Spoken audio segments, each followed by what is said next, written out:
Democratic strategist Chris Kofinas and Corin Bluth, deputy national political editor, The Washington Post, and Jonathan Colegio, director of communications for American Crossroads. Thank you all for your time. Jonathan, let me start off with you. Obviously, you're a conservative Republican here. Did you find, or do you find, this line of attack, the bump in the roads that Mitt Romney is trying to get some traction on, desperate and offensive, as Carney described it? Well, certainly not. I mean, this isn't the first time we've seen Obama do this either. I remember a number of years, I think it was last year actually, he referred to, he was talking about the economy, and he said, well, Americans have kind of gotten soft. I mean, this is something the president tries to do when there are bad things in his record that he tries to kind of shove underneath the rug. I mean, really, really awful things happen in the Middle East. Terrible things happen at the Libyan embassy, and he's trying to minimize those. And I think it's absolutely appropriate for his opponents to be able to call him out on that. But let me play. Peter Alexander pushed back on Governor Romney, saying that the bump in the road, or at least alluding to the fact that it somehow played into the deaths of the Americans and how the president processes. Let me play this again, please. In your heart of hearts, that President Obama wasn't deeply saddened by the loss of 4 American lives in Libya, that he was speaking more widely about policy in that region, not about the loss of lives that took place there at the consulate and embassy. But when the president was speaking about bumps in the road, he was talking about developments in the Middle East, and that includes an assassination. It includes a Muslim Brotherhood individual becoming president of Egypt. It includes Syria being in tumult. There are extraordinary events going on in the Middle East, and considering those events, either one of them or all of them collectively as bumps in the road, shows a person who has a very different perspective about world affairs than the perspective I have. So, Jonathan, you believe in the president's heart to the death of those Americans who were serving on the front lines for this country as diplomats as a bump in the road. That is what you believe the president was saying, Jonathan? I think that looking back over the last week, to call any of that bumps in the road is very, very difficult for the president to do. And I think that Mitt Romney is absolutely appropriate to call him out on it. And, Chris, let me get your response to that.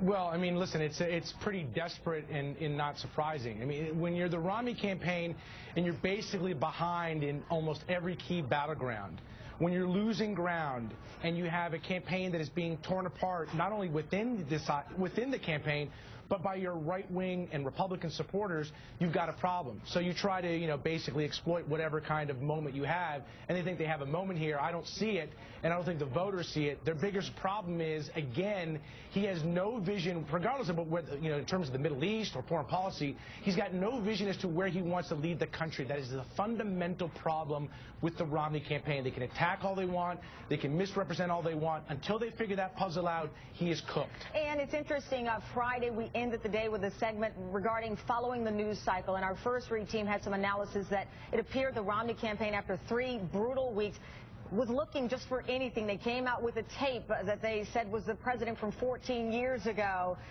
with some kind of skewed view over how to spread the wealth, and they tried to link it to class warfare. Here we are another week, and it seems again the Romney team looking for any opening in verbiage used by the president to try and get some traction, and perhaps to Chris's point, not getting traction with specifics on foreign policy and certainly domestic issues, specifically the budget.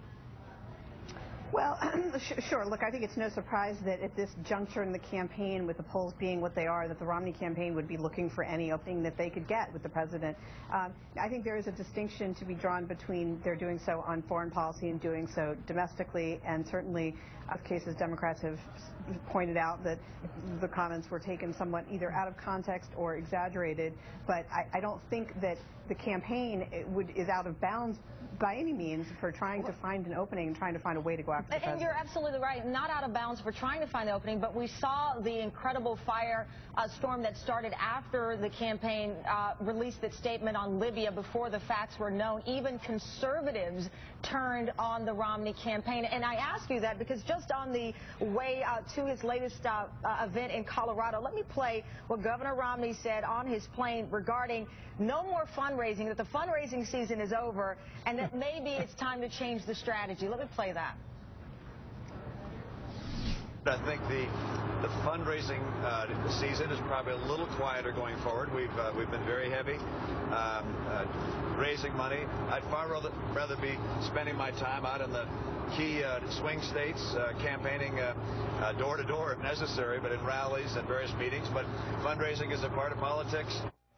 Okay, Ann, we know exactly where that advice came from. Lindsey Graham. He was one of the Republicans who blasted Mitt Romney, saying the focus was too much on raising money, not going door to door. This is on the heels of the Conservative Party Republicans blasting him, some of them regarding the decision to come out with that statement on Libya. My larger question is, if you appear desperate and you're grasping at any straw, that doesn't make you a strong man, that makes you a straw man, Ann.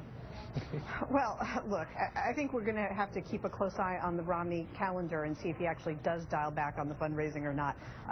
You know, they've said they're going to do certain things in the past, and then sometimes they have and sometimes they haven't. And if you listen to his words, he said, you know, it might get a little quieter on the fundraising front. Not that he's going to give up on it entirely, but look, given what we've seen in the financial reports recently, we now understand why he's been campaigning so much, and that's that, especially when it comes to small donors. But in general, he's not doing quite as well. He's not quite as flush as we had thought he was. So, you know, they've had some tough choices about how to deploy the candidate, and to date they've chosen to emphasize fundraising, and now what we hear from him is they're going to try and do more campaigning. You know, and it's interesting, Jonathan, another Jonathan that I adore here, Capehart, wrote an editorial or column on the 60 Minutes interview that Governor Romney did, as well as the president, and he goes on to say, quote, overconfidence is a big problem for those supporting President Obama, so much so that Anita Dunn, his former communications director, says it was one of her 3 concerns. After the month Mitt Romney has had, Obama supporters should be forgiven by becoming overcome with confidence, but he goes on to say snap out of it, because he feels that Mitt Romney's interview was concise, and he believes, anyway, Jonathan Capehart here, that Mitt Romney may be trying to get some traction and perhaps is getting his footing, albeit, you know, past the middle point of the game here, Jonathan.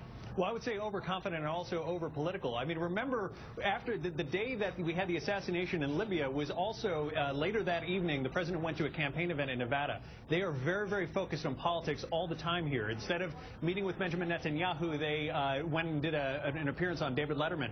These are things that are very, very political in nature, and they are focused 100% on the election, and I think a little bit less on governing than they need to be. So then does that mean that Governor Romney was focused only on fundraising? Because he, again, I'll go back to this statement, I think fundraising season is probably a little quieter.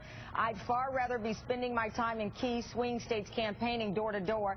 Iowa, he did not spend very much time, I believe only 7 visits, if not less, and he is behind in the polling there. So if you say the Obama campaign has been campaigning, then you would, I imagine, have to agree that your candidate was focused on fundraising and not going door to door, and as a result, he is behind in some of these key battleground states, Jonathan.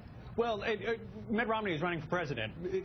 Barack Obama is also the commander-in-chief. So he's not running for fundraiser. Is he running for fundraiser-in-chief? Fundraiser, Joe. I think Obama would, you know, he's been to more fundraisers than any president in recent history. So I think that there are fair points here by Governor Romney, and I think that the Obama administration has been very, very focused on their election and a little bit less focused on governing. And real quick, Chris, we're going to talk about this on the other half with Bobby Ghosh from Time Magazine, but I have to pick up on what Jonathan is saying. This a lot of Republicans have been on this air and other places throughout this day, and Ann, I want your thoughts as well, that the president has time to go to David Letterman, but he doesn't have time to meet with national leaders, Chris. This is what we're hearing all day long today. Well, again, it's one of those kind of strange attacks that I don't understand. Do they actually believe that the President of the United States doesn't talk to world leaders all the time?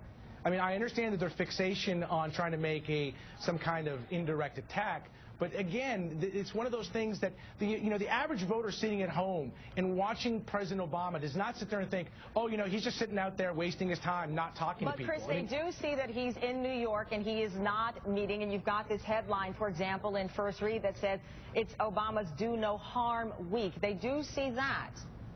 Well, I think they do, but at the end of the day, when you're the president and you're the commander-in-chief and you've done what he's accomplished on that front, I think you get an enormous amount of latitude. I don't think anybody's going to sit there and second-guess his ability to reach out and influence and talk to world leaders. I just don't think that's a credible line of attack. And I think the bigger question here is, and this is, I think, the part where the Romney campaign is really struggling, these kind of flailing attacks that you see where they're just trying to find something that will stick. That is not a strategy to win. That is a strategy to lose. And Ann, your last thought here, University of Cincinnati poll, likely Ohio voters, President Obama 51%, Mitt Romney 46%. We knew this on Friday that he was behind, but just another poll indicating how important Ohio is and how he is down there.